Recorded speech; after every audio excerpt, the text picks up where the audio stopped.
Hi everyone, Ash here from Great Lake Drum Co again. We're just here to do groove and fill number 3 from the FastTrack books.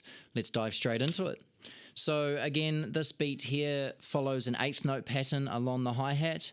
We have snares on 2 and 4 as usual so far, and we have kicks this time on beats 1 and then the and of 3.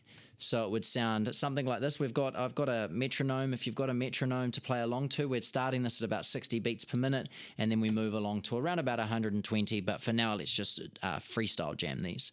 So it would sound something like this.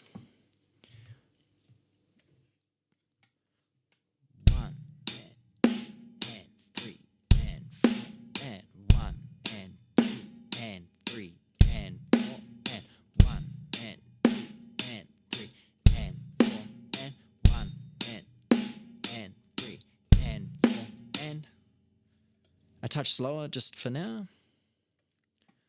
1 and 2 and 3 and 4 and 1 and 2 and 3 and 4 and 1 and 2 and 3 and 4 and 1 and 2 and 3 and 4 and. Okay, so let's move through into fill number 3. Again, if you've got your book, hopefully you've got it handy. This fill starts off and it utilizes the crash and the kick a lot. So we have crashes on beat 1. We have crashes on the and of 2, and then we have crash on beat 4 as well. And we use the toms in the middle of these crashes to just create some effect as well. The toms go from the small tom to the medium tom, or your second tom, onto the floor tom. And it would look something like this.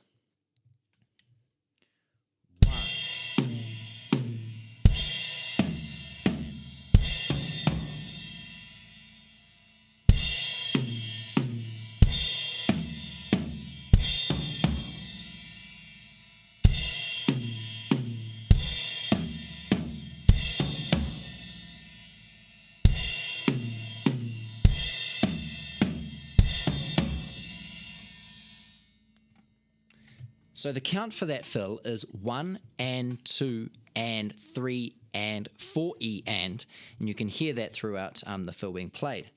Okay, as always, let's try and put this groove with the fill. We play the groove 3 times, the fill once, to create a 4-bar routine.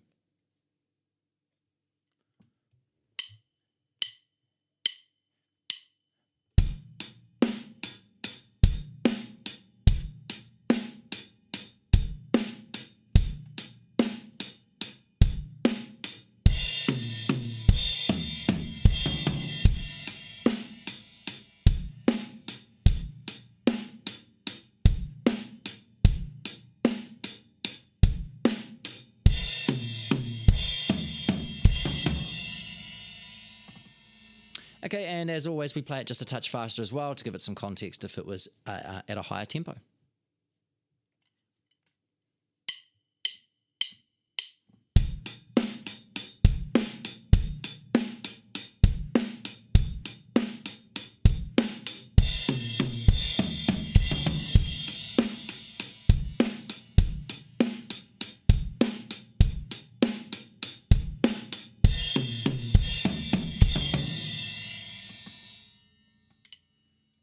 Now, if you have 2 cymbals, feel free to play this fill using both cymbals. You can do that like this.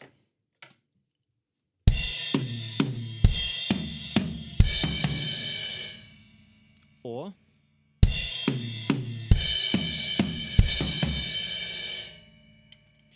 it is really important to keep the sticking pattern the way it is written in the book. So you are going to want to hit all the crashes with your right hands, and then you're going to want to hit the toms with your left hands. If you're playing a left-handed drum kit, obviously swap that around.